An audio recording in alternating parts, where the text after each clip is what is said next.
তো বন্ধুরা সবাই কেমন আছো? আশা করি সবাই ভালো আছো। আজকে নিয়ে চলে এলাম সয়াবিন চিলি রেসিপি। তো সয়াবিনটাকে ভালো করে জল আর নুন দিয়ে সিদ্ধ করে নিতে হবে। আর কি কি লাগছে, পেঁয়াজ কুচি, ক্যাপসিকাম কুচি, একটু রসুন কুচি, আদা রসুনের পেস্ট আর কাঁচা লঙ্কা কুচি।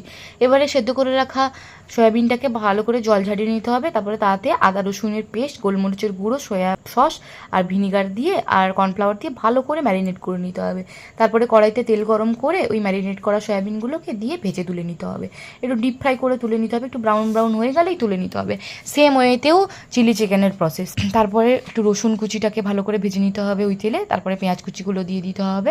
আমি দুটো রকমের পেঁয়াজ কেটে নিয়েছিলাম, তোমরা চাইলে একরকমভাবে কাটতে পারো। তারপরে ওই ক্যাপসিকাম দিয়ে দিতে হবে, তারপরে একটু লবণ, তারপরে একটু কাঁচা লঙ্কা কুচি দিয়ে ভালো করে নাড়াচাড়া করে নিতে হবে। তারপরে একটা বাটিতে একটু টমেটো সস, একটুখানি সয়া সস, তারপরে ভিনিগার দিয়ে ভালো করে মিক্স আপ করে নিতে। তোমাদের কাছে যদি চিলি সস থাকে তাহলে তোমরা দিতে পারো, আমার কাছে ছিল না তাই দেইনি।